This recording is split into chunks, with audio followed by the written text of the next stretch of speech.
Hello friends, ये घटना चक्र की वर्ष 2026 का नवीनतम संस्करण है और इसका विषय है भारतीय संविधान या भारतीय राज्य व्यवस्था और शासन। इसमें आज हम उद्देश्य का टॉपिक पर घटना चक्र में जो PYQ दिए हैं व्याख्या सहित उनका हल देखेंगे। आइए देखते हैं। क्वेश्चन नंबर 1, ये एक अवतरण के रूप में भारत के संविधान की प्रस्तावना दी गई है और इसमें खाली स्थान भरवा रहा है। इसमें लिखा है, हम भारत के लोग भारत को एक संपूर्ण प्रभुत्व संपन्न समाजवादी पंथनिरपेक्ष लोकतंत्रात्मक गणराज्य बनाने के लिए तथा उसके समस्त नागरिकों को सामाजिक आर्थिक राजनीतिक न्याय विचार अभिव्यक्ति विश्वास धर्म और उपासना की स्वतंत्रता प्रतिष्ठा और अवसर की समता प्राप्त कराने के लिए तथा उन सब में व्यक्ति की गरिमा और राष्ट्र की एकता और अखंडता सुनिश्चित करने वाली बंधुता बढ़ाने के लिए दृढ़ संकल्प होकर अपनी इस संविधान सभा में आज, देखिए ये खाली जगह में जो एक्स लिखा है इसमें 26 नवंबर 1949 आएगा, ठीक है, को एतद द्वारा इस संविधान को अंगीकृत अधिनियमित और आत्मार्पित करते हैं, ठीक है। ये IAS परीक्षा में क्वेश्चन पूछा गया है।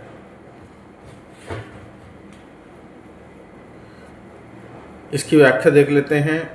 यह भारतीय संविधान की प्रस्तावना या उद्देशिका है जिसमें भारतीय राज्य व्यवस्था के स्वरूप उद्देश्य आदर्श का उल्लेख किया गया है। इसमें उस तिथि का उल्लेख भी किया गया है जिस दिन भारतीय संविधान को स्वीकार किया गया। यह तिथि 26 नवंबर 1949 अंकित की गई है, ठीक है।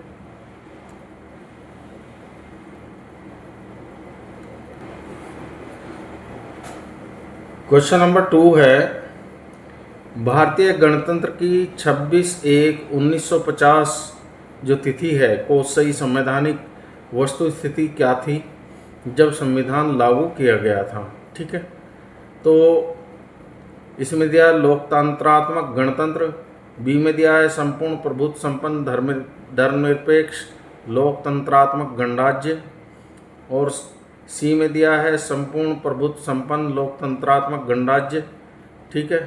तो सी आंसर है इसका, संपूर्ण प्रभुत्व संपन्न लोकतंत्रात्मक गणराज्य।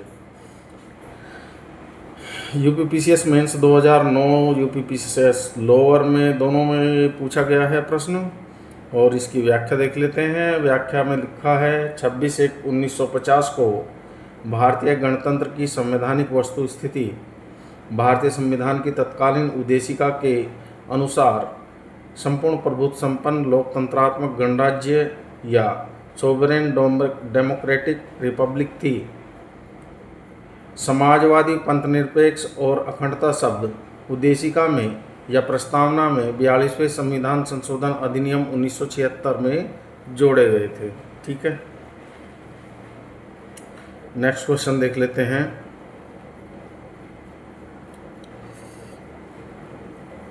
छब्बीस जनवरी 1950 को भारत की वास्तविक संवैधानिक स्थिति क्या थी? लोकतंत्रात्मक गणराज्य, संपूर्ण प्रभुत्व संपन्न लोकतंत्रात्मक गणराज्य या संपूर्ण प्रभुत्व संपन्न पंथनिरपेक्ष लोकतंत्रात्मक गणराज्य। पंथनिरपेक्ष 42वें संविधान संशोधन द्वारा प्रस्तावना में बाद में जोड़ा गया और संपूर्ण प्रभुत्व संपन्न समाजवादी पंथनिरपेक्ष, देखिए समाजवादी पंथनिरपेक्ष दोनों शब्द प्रस्तावना में 42वें संविधान संशोधन द्वारा जोड़े गए हैं। तो इसका बी आंसर ठीक है, संपूर्ण प्रभुत्व संपन्न और लोकतंत्रात्मक गणराज्य, ठीक है। IAS एग्ज़ाम 2021 में पूछा गया है क्वेश्चन आपसे। नेक्स्ट क्वेश्चन देख लेते हैं। नेक्स्ट क्वेश्चन है, भारत के संविधान के निर्माताओं का मत निम्नलिखित में से किसमें प्रतिबिंबित होता है? तो ये उद्देशिका या प्रस्तावना एक ही बात है, ठीक है, इसमें कंफ्यूज मत होइएगा। प्रस्तावना को ही उद्देशिका कहते हैं और उद्देशिका को ही प्रस्तावना कहते हैं।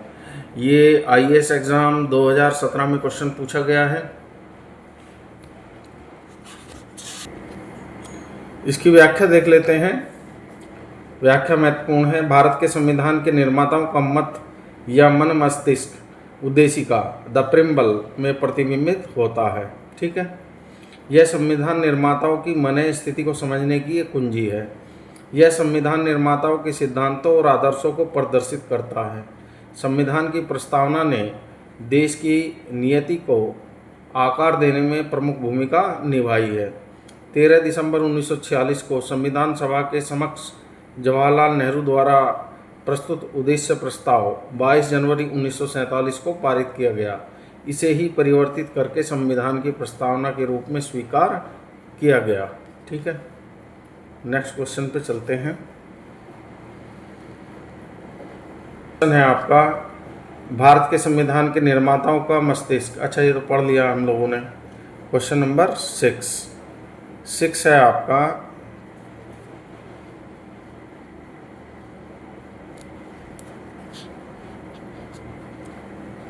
भारतीय संविधान की प्रस्तावना के सिलसिले में निम्नलिखित में कौन सा क्रम सही है। ठीक है, तो गणतंत्र, जनवादी, धर्मनिरपेक्ष, समाजवादी, सार्वभौम, सत्ता संपन्न। नहीं, सार्वभौम, सत्ता संपन्न, समाजवादी, जनवादी, धर्मनिरपेक्ष, गणतंत्र। नहीं, सार्वभौम, सत्ता संपन्न, जनवादी, धर्मनिरपेक्ष, समाजवादी, गणतंत्र। ये भी नहीं। ठीक है, सार्वभौम, सत्ता संपन्न, समाजवादी, धर्मनिरपेक्ष, जनवादी, गणतंत्र। हाँ, ये ठीक है। देखिए, क्रम भी पूछ लिया गया है शब्दों का।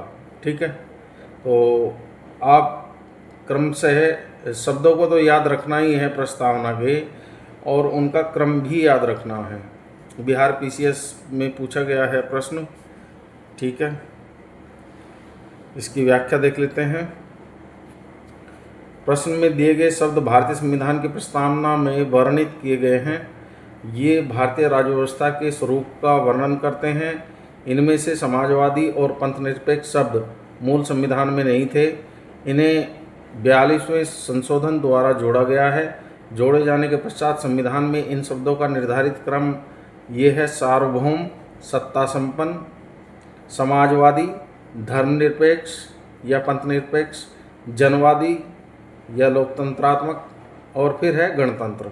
ठीक है, तो नेक्स्ट क्वेश्चन है, भारतीय संविधान की प्रस्तावना में उल्लिखित सही क्रम कौन सा है। ठीक है, ऊपर पढ़ लिया हमने। समाजवादी, पंथनिरपेक्ष, संपूर्ण प्रभुत्व संपन्न और लोकतंत्रात्मक। नहीं, संपूर्ण प्रभुत्व संपन्न पहले आएगा। ठीक है, संपूर्ण प्रभुत्व संपन्न पहले आएगा, समाजवादी, पंथनिरपेक्ष और लोकतंत्रात्मक। ठीक है, तो ये क्रम बन जाएगा। UP RO ARO pre exam 2023 में क्वेश्चन पूछा गया है। तो भैया क्रम, आइए व्याख्या देख लेते हैं इसकी। भारतीय संविधान की प्रस्तावना में उल्लिखित सही क्रम है: संपूर्ण प्रभुत्व संपन्न, समाजवादी, पंथनिरपेक्ष, लोकतंत्रात्मक, गणराज्य। ठीक है, भारतीय संविधान की प्रस्तावना में भारत को किस रूप में घोषित किया गया है? एक सार्वभौम प्रजातांत्रिक गणतंत्र, बी दिया है एक समाजवादी प्रजातांत्रिक गणतंत्र, सी दिया है एक सार्वभौम समाजवादी धर्मनिरपेक्ष प्रजातांत्रिक गणतंत्र। यही ठीक है, सी आंसर इसका। ठीक है, प्रेम्बल के अनुसार। ये बिहार पीसीएस में क्वेश्चन पूछा गया है, तो इसकी व्याख्या देख लेते हैं।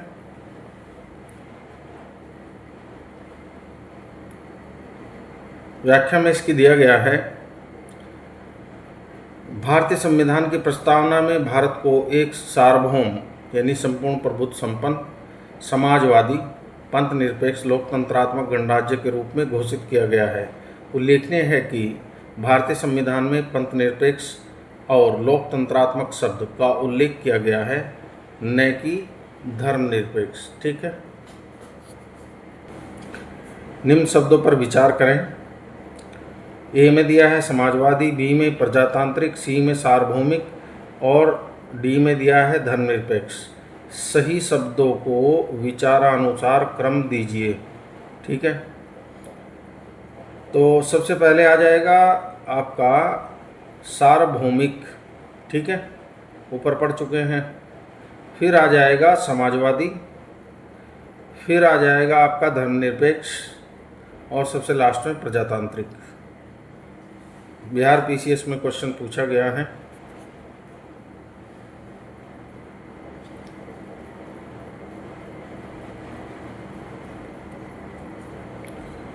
क्वेश्चन नंबर 10, 42वें संविधान संशोधन द्वारा भारतीय संविधान की प्रस्तावना में निम्नलिखित में से कौन से शब्द जोड़े गए हैं? कौन कौन से जोड़े गए हैं?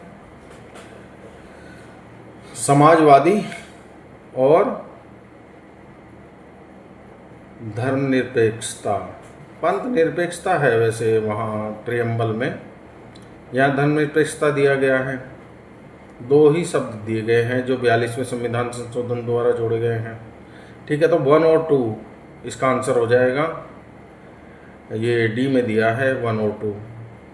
यूपीपीसीएस प्री एग्जाम 2025 में क्वेश्चन पूछा गया है, ठीक है। तो इसकी व्याख्या देख लेते हैं, व्याख्या क्या कहती है। इसमें दिया है प्रश्नगत शब्दों में से समाजवादी और धर्मनिरपेक्ष, पंथ निरपेक्ष, धर्मनिरपेक्षता कोष्टक में दे दिया इसने पंथ निरपेक्ष, ठीक है। यानी कि पंथ निरपेक्ष को ही ये धर्मनिरपेक्षता मान रहा है। शब्द भारतीय संविधान के प्रस्तावना में 42वें संविधान संशोधन द्वारा जोड़े गए थे। 42वें संविधान संशोधन के बाद संविधान की प्रस्तावना में भारत को संपूर्ण प्रभुत्व संपन्न समाजवादी पंथ निरपेक्ष लोकतंत्रात्मक गणराज्य कहा गया है। इन शब्दों पे मैं बार बार कह रहा हूँ, प्लीज़ आप ध्यान दीजिएगा। इन शब्दों का खेल बहुत होता है क्वेश्चनों में, ठीक है। जबकि प्रभुत्व संपन्न ओब्लिक संप्रभु सोवरन और गणराज्य गणतंत्र या रिपब्लिक पहले से ही मूल प्रस्तावना में थे। 42वें संविधान संशोधन द्वारा ये जोड़े नहीं गए थे, ठीक है। नेक्स्ट क्वेश्चन दिया है इसने 11, भारतीय संविधान की प्रस्तावना में समाजवादी शब्द किस संशोधन के तहत जोड़ा गया, ठीक है। तो अभी हमने ऊपर पढ़ा था, ये 42वें संविधान संशोधन द्वारा जोड़ा गया है। बिहार पीसीएस 2016 में क्वेश्चन पूछा गया है। इसकी व्याख्या है 42वें संविधान संशोधन अधिनियम 1976 द्वारा भारतीय संविधान की प्रस्तावना में समाजवादी पंथ निरपेक्ष और अखंडता शब्द जोड़े गए, ठीक है। नेक्स्ट क्वेश्चन को देख लेते हैं। नेक्स्ट क्वेश्चन है आपका 13। इसमें दिया गया है भारतीय संविधान की प्रस्तावना में धर्मनिरपेक्ष और समाजवादी शब्द जोड़े गए, वही 42वें संविधान संशोधन द्वारा, ठीक है। ये यूपीपीसीएस मेंस 2017 और यूपीपीसीएस मेंस 2008 में क्वेश्चन पूछा गया है। तो क्वेश्चन बार बार पूछा जा रहा है, ठीक है। अब देखते हैं क्वेश्चन नंबर 14। क्वेश्चन नंबर 14 क्या कहता है? 42वें संशोधन द्वारा 42वां जो संविधान संशोधन है उसके द्वारा कौन से शब्द दो प्रस्तावना में जोड़े गए, ठीक है। तो ये प्रजातांत्रिक समाजवादी, ये तो पहले से ही, अच्छा, समाजवादी जोड़ा गया लेकिन इसमें प्रजातांत्रिक नहीं जोड़ा गया था। गणराज्य धर्मनिरपेक्ष जोड़ा गया था, यानी कि पंथ निरपेक्ष, ठीक है। और समाजवादी भी जोड़ा गया था लेकिन प्रभुता संपन्न नहीं जोड़ा गया था। धर्मनिरपेक्ष और समाजवादी ये जोड़े गए थे। वैसे मूल संविधान में धर्मनिरपेक्ष शब्द के स्थान पर पंथ निरपेक्ष दिया गया है, ठीक है। तो ये बिहार पीसीएस परीक्षा 2024 में क्वेश्चन पूछा गया है, ठीक है साहब। नेक्स्ट क्वेश्चन पे चलते हैं। Question number 15। क्वेश्चन नंबर 15 है आपका, निम्नलिखित में से कौन भारत को धर्मनिरपेक्ष राज्य वर्णित करता है, ठीक है। तो ये आपका संविधान की प्रस्तावना है, ठीक है। ये पंथ निरपेक्ष शब्द जोड़ा गया था 42वें संविधान संशोधन द्वारा। तो एग्जामिनर जो हैं, जो पेपर बना रहे हैं, इसे बार बार पंथ निरपेक्ष शब्द को धर्मनिरपेक्ष लिख रहे हैं। चलिए व्याख्या देख लेते हैं। संविधान की प्रस्तावना के अंतर्गत भारत को पंथ निरपेक्ष राज्य वर्णित किया गया है। यह शब्द संविधान में 42वें संविधान संशोधन 1976 से जोड़ा गया है। ठीक है। अच्छा, क्वेश्चन नंबर 16 पे आ जाते हैं। क्वेश्चन नंबर 16 है आपका, निम्नलिखित शब्दों में कौन सा शब्द सन 1975 में भारतीय संविधान की प्रस्तावना में सम्मिलित नहीं था? ठीक है। बंधुत्व, संप्रभु, समानता और अखंडता। ये अखंडता शब्द जो है ये 42वें संविधान संशोधन 1976 द्वारा जोड़ा गया था। ठीक है। बाकी सब पहले से ही प्रेम्बल में विद्यमान थे।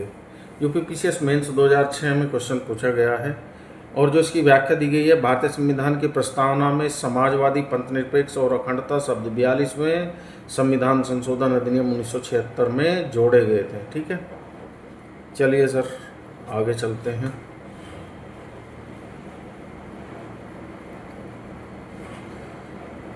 क्वेश्चन नंबर 17 नंबर क्वेश्चन जो है क्या कहता है? 17 क्वेश्चन है, निम्नलिखित शब्दों में से कौन से शब्द 42वें संविधान संशोधन द्वारा प्रस्तावना में जोड़े गए हैं? तो देख लेते हैं। समाजवादी जोड़ा गया था, ग्राम स्वराज्य नहीं, पंथ निरपेक्षता हाँ ये भी जोड़ा गया था, संपूर्ण प्रभुत्व संपन्न ये पहले से ही था। ठीक है। तो आपका फर्स्ट और थर्ड किसमें है? बी आंसर हो गया आपका। यूपीपीसीएस 2010 में पूछा गया है प्रश्न। नेक्स्ट क्वेश्चन पे चलते हैं। क्वेश्चन नंबर 18 नंबर क्वेश्चन जो है आपका, संविधान की उद्देशिका के संबंध में निम्न कथनों पर विचार कीजिए और दिए गए कोट की सहायता से बताइए कि इनमें से कौन सा सही है। कोट नंबर 1 है, पंडित नेहरू द्वारा प्रस्तुत ऑब्जेक्टिव प्रस्ताव अंतोगत्वा उद्देशिका बना। ठीक है, बिल्कुल सही है। नंबर 2, इसकी प्रकृति न्याय योग्य नहीं है, ये भी बात सही है। नंबर 3, इसका संशोधन नहीं किया जा सकता। संविधान संशोधन हमने देखा है 42वां संविधान संशोधन द्वारा जो समाजवादी, पंथ निरपेक्ष और अखंडता शब्द जोड़े गए थे वो संशोधन द्वारा ही जोड़े गए थे, तो संशोधन हो सकता है। ये बात गलत हो गई, इसे एलिमिनेट कर दीजिए। कोट नंबर 4 दिया है, संविधान के विशिष्ट प्रावधानों को यह रद्द नहीं कर सकता। हाँ बिल्कुल सही बात है। तो 3 को छोड़ के बाकी सब ठीक हैं। 1 to 4, तो 1 to 4 बी में है। यूपीपीसीएस 2009 में क्वेश्चन पूछा गया है। नेक्स्ट क्वेश्चन देख लेते हैं। नेक्स्ट क्वेश्चन क्या देखें, पहले इसकी जो व्याख्या है वो देख लेते हैं। व्याख्या महत्वपूर्ण है इसकी। पंडित नेहरू द्वारा 13 दिसंबर 1940 को प्रस्तुत तथा संविधान सभा द्वारा 22 जनवरी 1947 को स्वीकृत ऑब्जेक्टिव यानी कि उद्देश्य प्रस्ताव ही अंततोगत्वा भारतीय संविधान की उद्देशिका या प्रस्तावना बना था।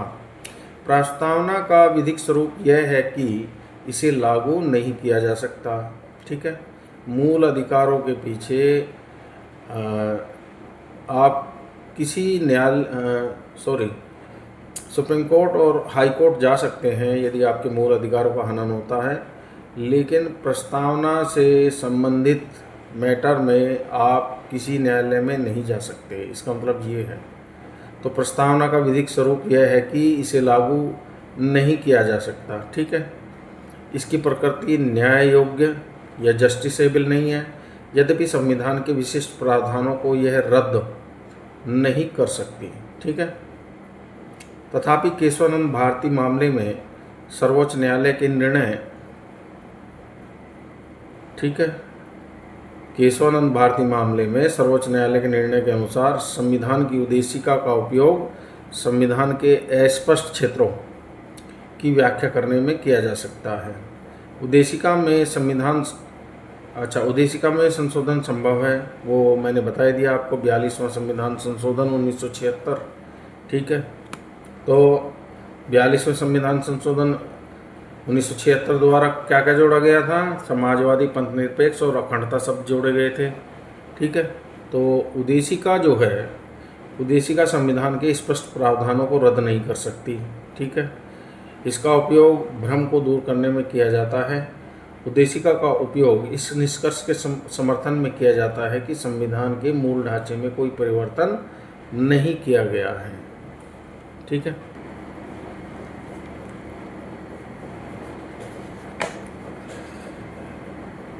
इसमें दिया गया है संविधान की प्रस्तावना का विधिक स्वरूप क्या है।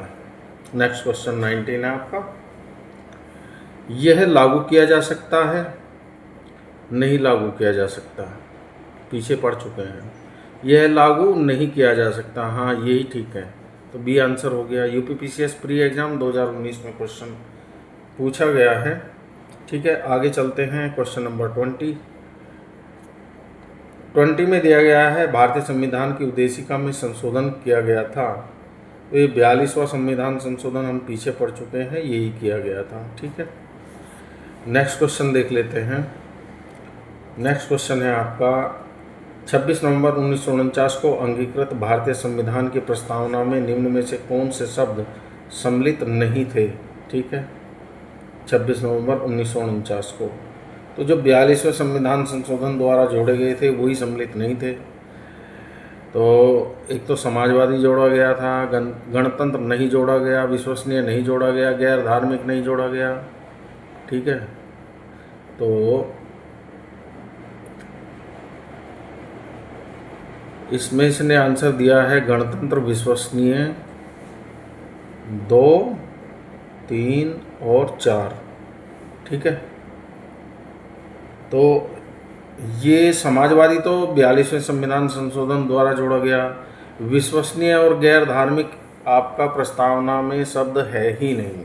ठीक है, तो इस तरह से इसका आंसर हो गया 2, 3, 4, बी आंसर हो गया इसका। ये उत्तराखंड पीसीएस प्री एग्जाम 2024 में पूछा गया है प्रश्न। ठीक है जी, आगे चलते हैं,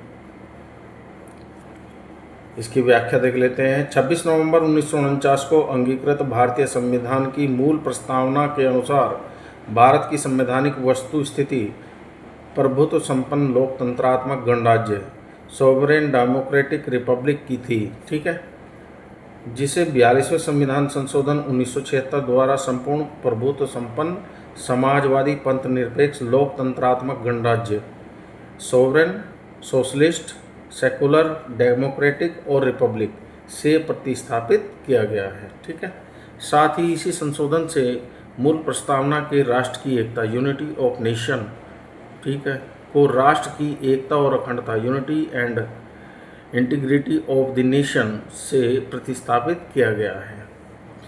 इस प्रकार 42वें संविधान संशोधन द्वारा संविधान की प्रस्तावना में समाजवादी, पंथनिरपेक्ष और अखंडता शब्द जोड़े गए। विश्वसनीय और गैर धार्मिक शब्द संविधान की प्रस्तावना में शामिल नहीं है। ठीक है जी, नेक्स्ट क्वेश्चन है आपका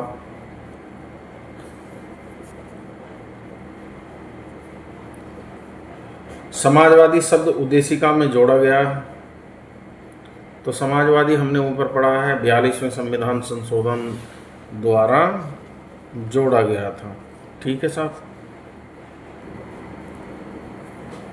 नेक्स्ट क्वेश्चन है किस संविधान संशोधन द्वारा प्रस्तावना में समाजवादी शब्द जोड़ा गया है? 42वें संविधान संशोधन द्वारा जोड़ा गया था।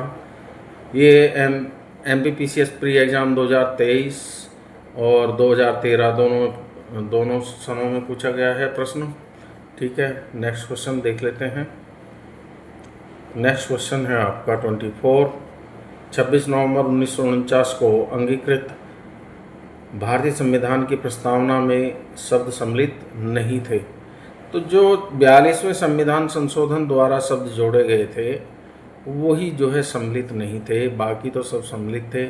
तो 42वें संविधान संशोधन द्वारा क्या क्या जोड़ा गया? समाजवादी, पंथ निरपेक्ष और अखंडता। ठीक है, तो ये गणराज्य ये नहीं जोड़ा गया था। ठीक है, तो इसका आंसर हो जाएगा 1, 2, 3। 1, 2, 3। इसमें ए में आंसर ये दिया गया है, यूपीपीसीएस में पूछा गया है प्रश्न।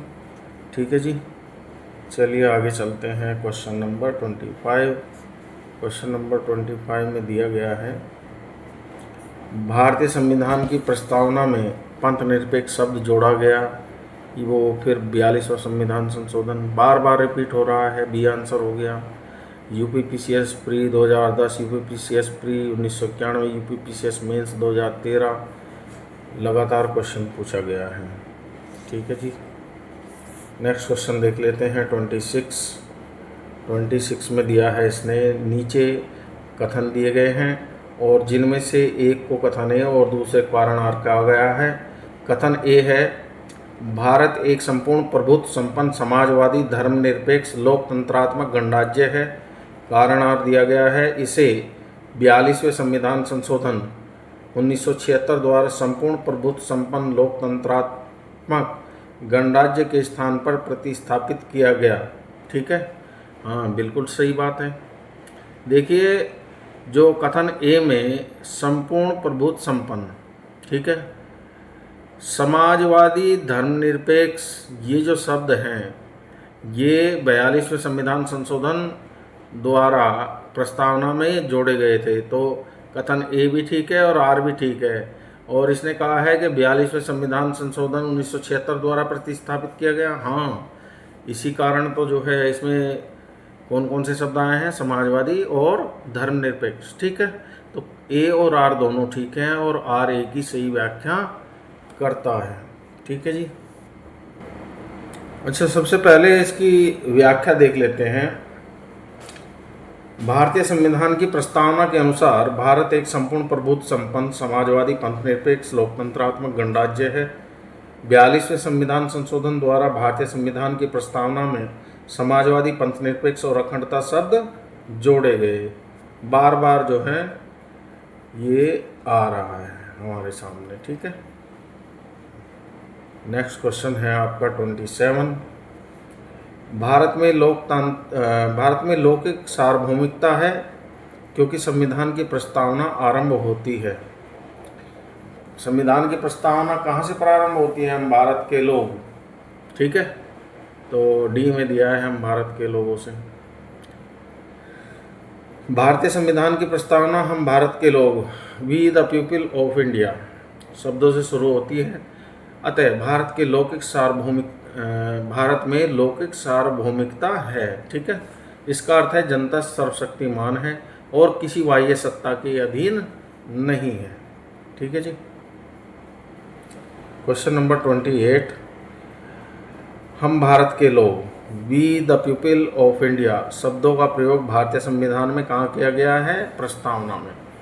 ठीक है, क्वेश्चन रिपीट हो गया है तो संविधान की प्रस्तावना आंसर हो जाएगा डी।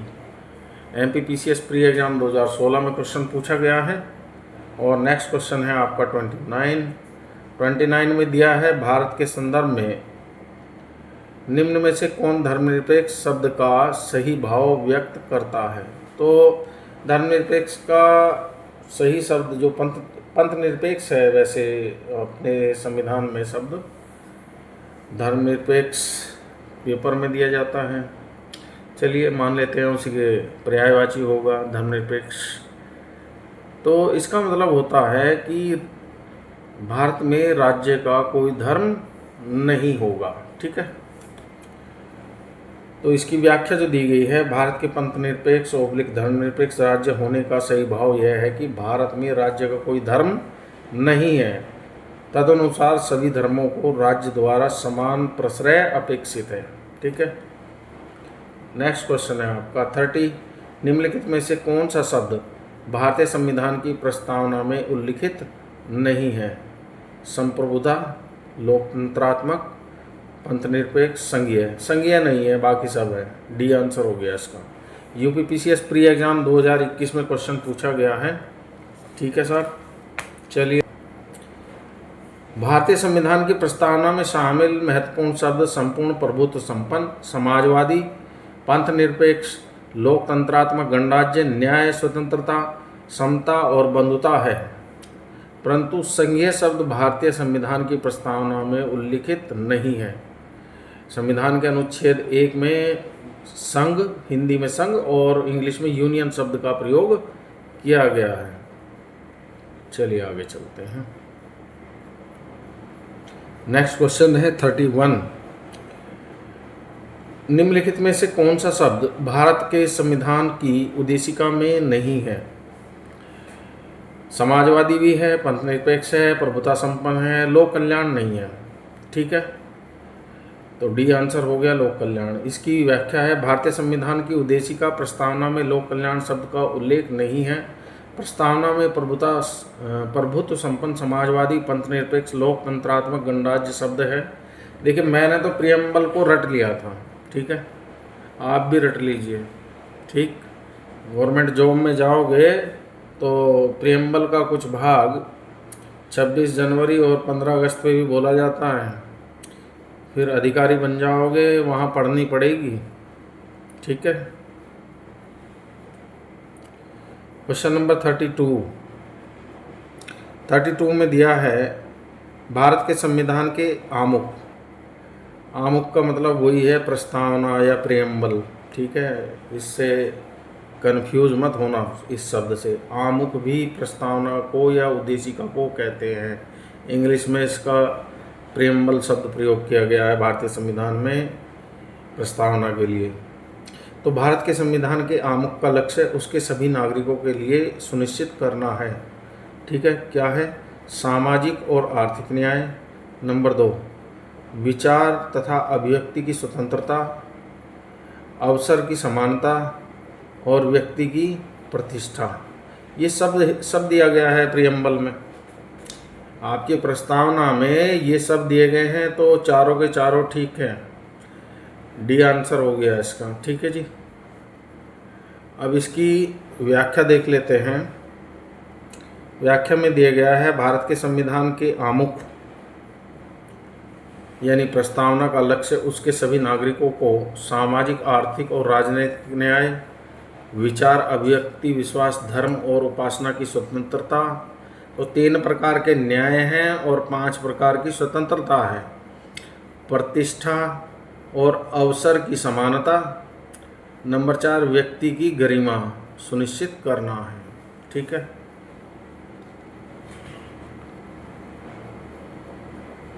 नेक्स्ट क्वेश्चन पे चलते हैं। 33, भारत के संविधान की प्रस्तावना में कितने प्रकार के न्याय, स्वतंत्रता, समानता एवं भ्रातृत्व का उसी क्रम में उल्लेख किया गया है? तो इसका आंसर दिया है इसने ए। ठीक है, 3, 5, 2, 1।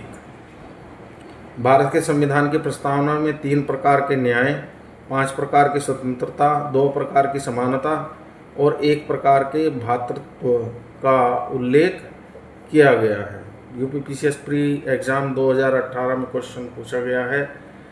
नेक्स्ट क्वेश्चन है आपका क्वेश्चन नंबर 34 में दिया है भारतीय संविधान की प्रस्तावना में निम्नलिखित में से किस स्वतंत्रता का वर्णन नहीं है? विचार और अभिव्यक्ति की स्वतंत्रता है। ठीक है, विश्वास की स्वतंत्रता भी है। आर्थिक स्वतंत्रता ये नहीं है। ठीक है, ये आईएएस प्री एग्जाम 2017 में क्वेश्चन पूछा गया है। तो न्याय बल्कि सामाजिक, आर्थिक और राजनीतिक न्याय तो है, लेकिन स्वतंत्रता आर्थिक नहीं है प्रस्तावना में। ठीक है, देखो कितनी बारीकी से क्वेश्चन को पूछा गया है। IAS pre exam 2017, UPPCS mains 2008 में क्वेश्चन पूछा गया है। जो कहता हूँ इसकी व्याख्या देख लेते हैं। व्याख्या इसकी महत्वपूर्ण लग रही है मुझे। भारतीय संविधान की प्रस्तावना में सामाजिक, आर्थिक और राजनीतिक न्याय, विचार, अभिव्यक्ति यानी विचार प्रकट करने, विश्वास, धर्म और उपासना की स्वतंत्रता तथा प्रतिष्ठा और अवसर की समानता का वर्णन तो है, परंतु आर्थिक स्वतंत्रता का इसमें कोई उल्लेख नहीं है। समझ गए जी? नेक्स्ट क्वेश्चन पे चलते हैं। नेक्स्ट क्वेश्चन है आपका 35 में दिया है, भारत के संविधान की उद्देशिका में कितने प्रकार के न्याय की व्यवस्था की गई है। तो वही 3 प्रकार की, कौन कौन से, सामाजिक, आर्थिक और राजनीतिक। ठीक है, यूपीपीसीएस 2016 में क्वेश्चन पूछा गया। इसकी व्याख्या देख लेते हैं। भारत के संविधान की उद्देशिका में 3 प्रकार के न्याय की व्यवस्था की गई है, सामाजिक, आर्थिक और राजनीतिक। यानी सामाजिक न्याय, आर्थिक न्याय और राजनीतिक न्याय। ठीक है, सामाजिक न्याय से तात्पर्य है कि प्रत्येक नागरिक के साथ जाति, रंग, धर्म, लिंग के आधार पर बिना कोई भेदभाव किए समान व्यवहार। आर्थिक न्याय से तात्पर्य है कि आर्थिक आधार पर किसी के साथ भेदभाव न होना। तथा राजनीतिक न्याय का अर्थ है कि प्रत्येक नागरिक को समान राजनीतिक अधिकार प्राप्त होंगे। ठीक है, नेक्स्ट क्वेश्चन है आपका 36 में दिया गया है, भारतीय संविधान की प्रस्तावना में इनमें से इसके सभी नागरिकों को कौन सा न्याय प्रदान करने की व्यवस्था की गई है। कौन कौन सा दी गया है, सामाजिक, आर्थिक, राजनीतिक। इसमें दिया है सामाजिक, धार्मिक नहीं है, इसमें राजनीतिक है। सामाजिक है, आर्थिक नहीं, हाँ आर्थिक भी नहीं है, न सांस्कृतिक है। सामाजिक, धार्मिक और आर्थिक, हाँ आर्थिक भी है। ठीक है, सामाजिक, धार्मिक, राजनीतिक, इसमें सांस्कृतिक नहीं है। सामाजिक, आर्थिक, राजनीतिक, हाँ ये ठीक है, डी आंसर है इसका। तो यूपीआरओ ARO 2021 में क्वेश्चन आपसे पूछा गया है। नेक्स्ट क्वेश्चन पे चलते हैं। क्वेश्चन नंबर 37 में दिया गया है, निम्नलिखित में से कौन भारतीय संविधान की प्रस्तावना में उल्लिखित नहीं है। तो सामाजिक न्याय और आर्थिक न्याय, राजनीतिक न्याय है। धार्मिक न्याय की बात कोई नहीं कही गई है। ठीक है, नेक्स्ट क्वेश्चन पे चलते हैं। क्वेश्चन नंबर 38 में दिया गया है, भारत के संविधान के उद्देश्यों में से एक के रूप में आर्थिक न्याय का किसमें उपबंध किया गया है। उद्देशिका या प्रस्तावना। उद्देशिका और राज्य के नीति निर्देशक तत्व दोनों में दिया गया है ये। ठीक है, बी आंसर है इसका। जो आर्थिक न्याय की बात कही गई है वो उद्देशिका या प्रस्तावना में भी कही गई है और राज्य के नीति निर्देशक तत्वों में भी कही गई है। ये IAS प्री एग्जाम 2013 में क्वेश्चन पूछा गया था। संविधान की प्रस्तावना में के बारे में कौन सा कथन सही है। ठीक है, समाजवादी धर्मनिरपेक्ष शब्द 1950 में लागू संविधान का अंग नहीं थे। बिल्कुल सही है, ये पहले ही ठीक है, इसमें ये आंसर हो गया। उक्त शब्द 1977 के संशोधन द्वारा जोड़े गए नहीं। उक्त शब्द 85 नहीं। तो उक्त शब्द संविधान की प्रस्तावना के अंग नहीं है। देखिए, समाजवादी, पंथ निरपेक्ष और अखंडता शब्द 42वें संविधान संशोधन द्वारा जोड़े गए थे भारतीय संविधान में। तो इसकी व्याख्या देख लेते हैं। व्याख्या है, समाजवादी एवं धर्मनिरपेक्ष या पंथ निरपेक्ष शब्द वर्ष 1976 के 42वें संविधान संशोधन द्वारा जोड़े गए थे। ठीक है जी, नेक्स्ट पे चलते हैं। नेक्स्ट है, भारतीय संविधान का कौन सा भाग संविधान की आत्मा कहलाता है। ठीक है, तो उद्देशिका। और अगर संवैधानिक उपचारों का अधिकार के संबंध में आ जाए तो उसमें डॉक्टर भीमराव अंबेडकर ने संविधान की आत्मा और हृदय दोनों कहा है। संविधान का जो फंडामेंटल राइट्स का अनुच्छेद 32 है, ठीक है, आत्मा शब्द दोनों में प्रयोग किया गया है। बहुत सारे एग्ज़ाम में क्वेश्चन पूछा गया है, UPPCS, Uttarakhand PCS, UPPCS mains. ठीक है जी, अब इसकी व्याख्या देख लेते हैं। व्याख्या महत्वपूर्ण है।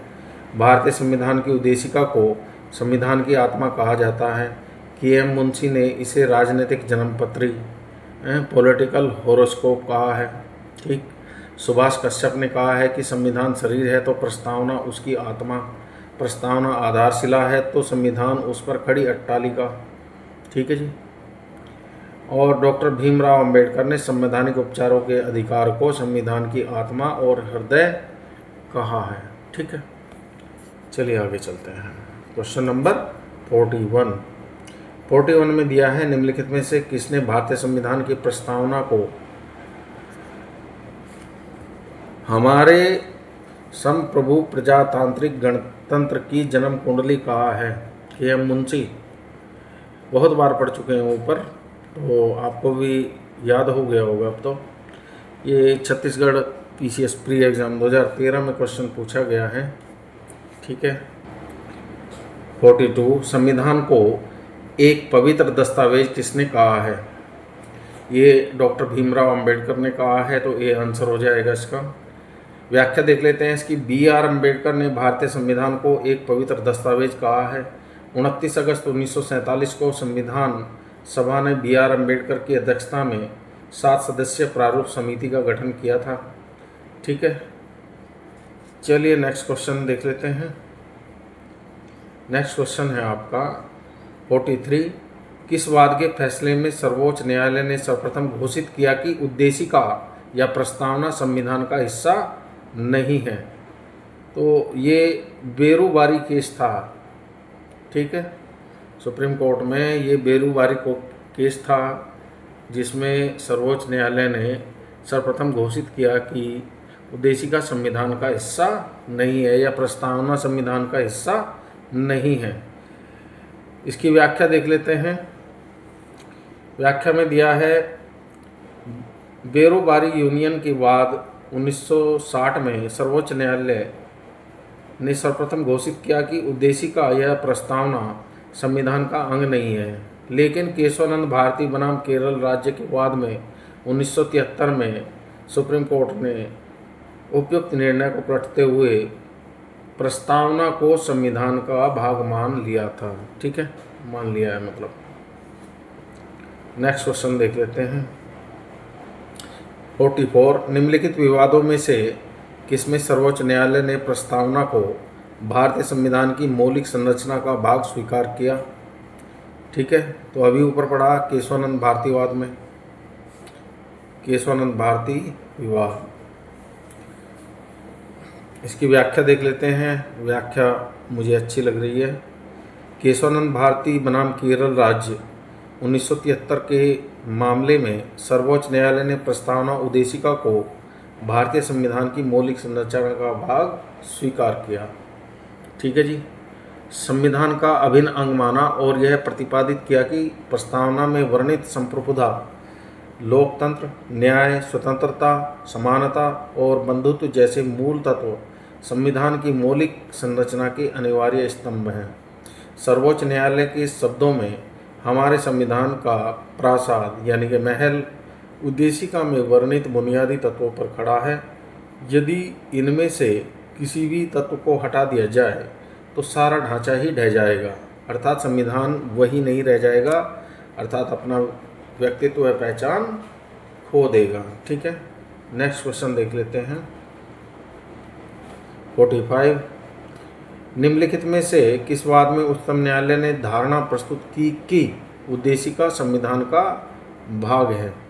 तो सर ये बम्बई बनाम यूनियन ऑफ इंडिया, ठीक है, ये वाला केस था सुप्रीम कोर्ट में। इसमें पूछा गया है कि निम्नलिखित में से कौन सा वाद। वैसे तो केशवानंद भारती वाद में भी दी गई थी, लेकिन केशवानंद भारती बनाम केरल राज्य वाद इसमें दिया नहीं गया है। UPPCS प्री एग्जाम 2012 में क्वेश्चन पूछा गया है। चलिए, बम्बई बनाम यूनियन ऑफ इंडिया के मामले में उच्चतम न्यायालय ने कहा कि उद्देशिका संविधान का भाग है तथा पंथ निरपेक्षता संविधान का मूल लक्षण है।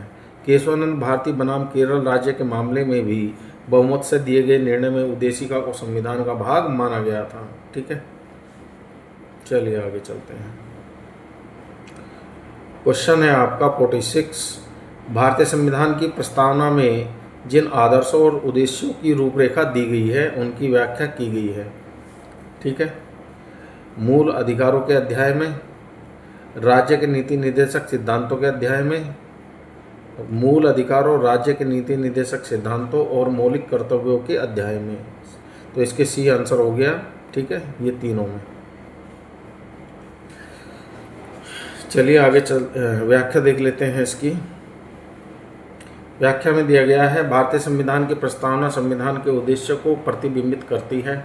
संविधान का मुख्य उद्देश्य भारतीय जनता को सामाजिक, आर्थिक एवं राजनीतिक न्याय तथा विचार अभिव्यक्ति और विश्वास, धर्म तथा उपासना की स्वतंत्रता एवं प्रतिष्ठा और अवसर की समानता प्राप्त कराना है।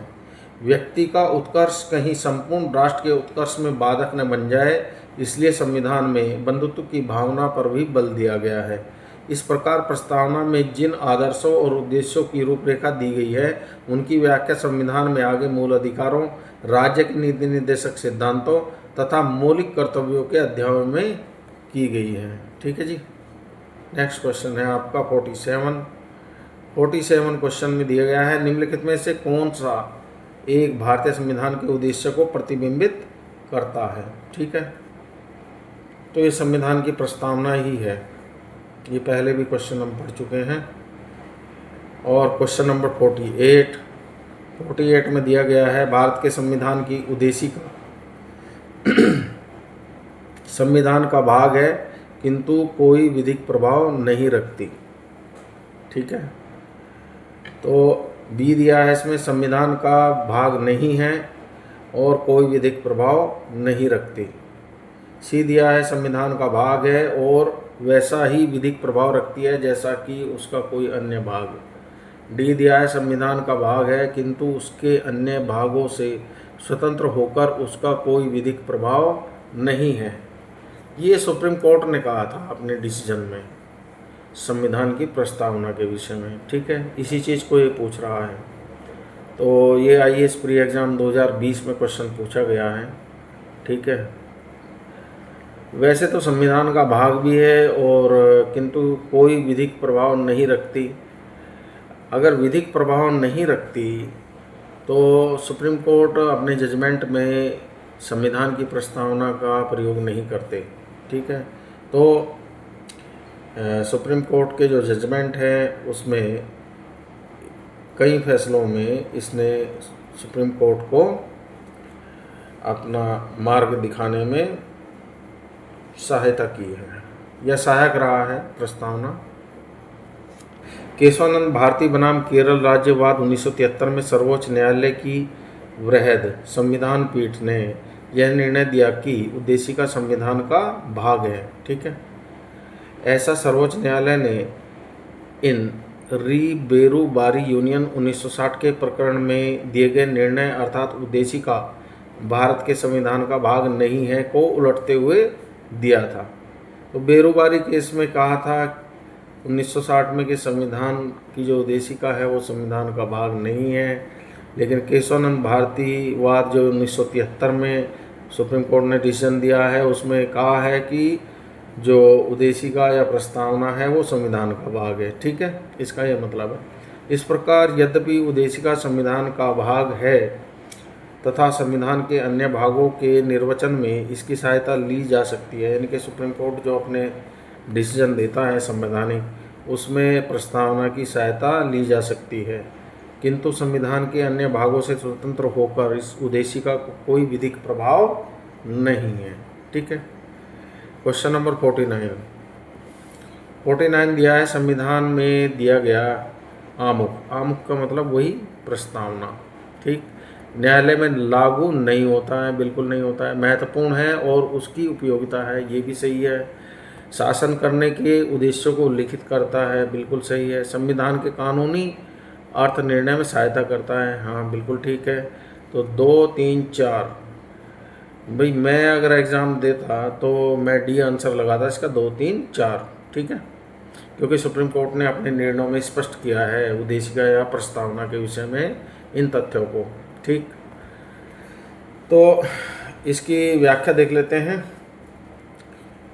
भारतीय संविधान के आमुख को, यद्यपि इसका कोई आंसर नहीं दिया गया है, ठीक है, ये यूपीपीसीएस लोअर सबऑर्डिनेट 2004 में क्वेश्चन पूछा गया था, फिर भी इसकी व्याख्या महत्वपूर्ण है। भारतीय संविधान के आमुख या प्रस्तावना को ही उद्देशिका या प्रियम्बल कहा गया है। उद्देशिका स्वतंत्र रूप से या प्रस्तावना स्वतंत्र रूप से न्यायालय में परिवर्तनीय नहीं है, अर्थात न्यायालय में इसके आधार पर कोई वाद नहीं लाया जा सकता। हालांकि किसी अनुच्छेद में व्याप्त अस्पष्टता को दूर करने में इसका उपयोग न्यायालय द्वारा व्याख्यात्मक सहायता के लिए किया जा सकता है। ठीक है, यानी सुप्रीम कोर्ट अपने डिसीजन देने में जो आपकी प्रस्तावना है उसकी सहायता ले सकते हैं। इस प्रकार प्रश्न में उद्देशिका संबंधी सभी चारों कथन सत्य हैं, परंतु किसी भी विकल्प में सभी कथन सम्मिलित नहीं है। यह भी ध्यातव्य है कि कोई भी विकल्प अनन्य नहीं है, अर्थात किसी भी विकल्प में केवल ओनली या विश्लेषण स्रोत पर नहीं लगा है। इसलिए हम उस विकल्प का चयन कर सकते हैं जिसमें अधिकतम कथन शामिल किए गए हैं। इस दृष्टि से विकल्प सी, अच्छा 1 2 3 नो, मैं विकल्प ए नहीं लगाता।